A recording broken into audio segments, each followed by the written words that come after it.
Ok, merci. Il y a moins de 2 ans de cela, j'étais à cette même place, mais là, c'était la dame qui tenait le micro pour poser les questions auxquelles j'avais répondu. C'était exactement le 22 novembre 2023. Vous savez que le Mali, le Niger et le Burkina évoluent dans un cadre confédéral. À l'époque, mon arrivée avait pour objectif de remercier le peuple du Mali, du Burkina et de la Guinée pour le soutien qu'ils ont apporté au Niger lorsque la CEDEAO avait pris la malheureuse initiative d'agresser à travers les moyens militaires la République du Niger qui cherchait sa voie.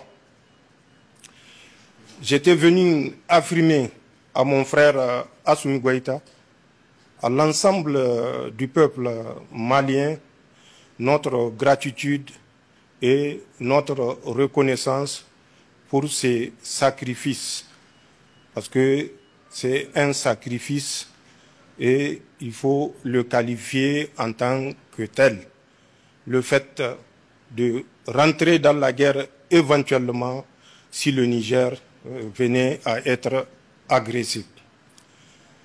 Depuis lors, nous avons évolué dans un cadre global en créant d'abord l'Alliance des États du Sahel le 16 septembre 2023, suivi quelques mois plus tard de la création de la Confédération États du Sahel, le 6 juillet exactement 2024 à Niamey. Entre autres objectifs ont été donnés à cette confédération, et notamment le premier pilier qui est la préoccupation de nos populations, la défense, sécurité. Ensuite, un deuxième pilier d'abord, qui est celui de la diplomatie, et un troisième pilier qui est celui du développement. Pour ces 3 piliers, nous nous rencontrons à travers nos structures intermédiaires, soit c'est les experts, soit c'est les ministres, pour de temps en temps évaluer la distance parcourue, permettez-moi d'utiliser ce terme, les objectifs atteints ou à atteindre. C'est dans ce cadre que je suis présentement à Bamako pour essayer de faire le tour de l'horizon avec mon frère Assimi Goïta. Un tour d'horizon qui inclut bien évidemment les 3 domaines que je viens de citer.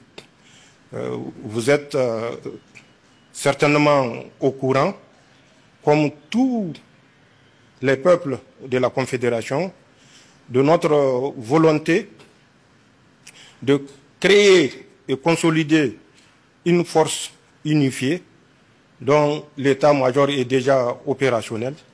Les bataillons sont constitués et seront opérationnels, si on peut dire opérationnels, puisqu'ils le sont déjà à travers des opérations bilatérales ou multilatérales que nous avons conduit, que nous avons eu à conduire, soit avec le Mali, soit avec le Burkina, ou les 3 pays ensemble.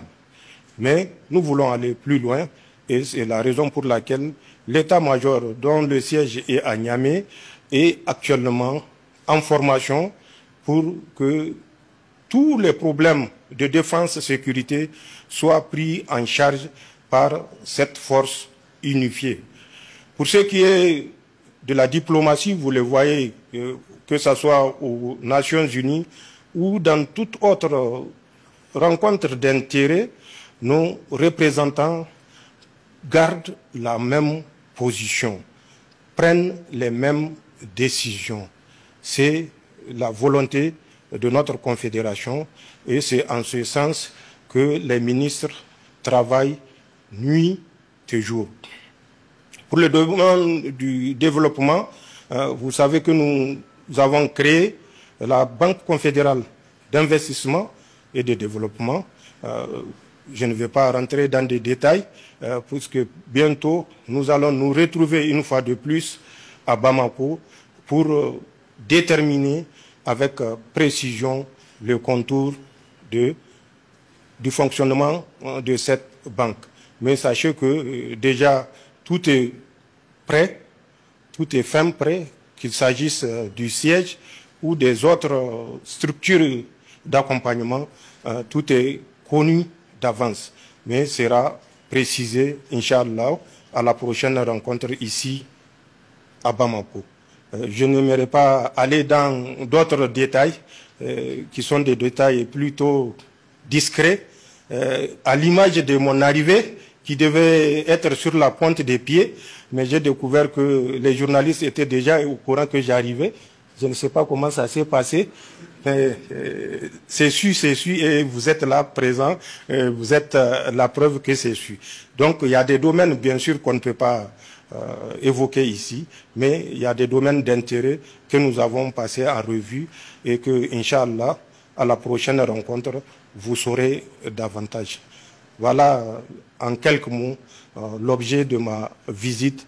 Une fois de plus, merci au vaillant peuple du Mali, merci au vaillant peuple du Burkina, merci au vaillant peuple du Niger, peuples qui ont permis de prendre l'ascendant et désormais de conduire la révolution. Il n'y a pas autre qualificatif que celui-là. C'est le peuple du Sahel qui conduit la révolution. Et Inch'Allah, avec le peuple comme guide, le succès est au bout du chemin. Merci beaucoup.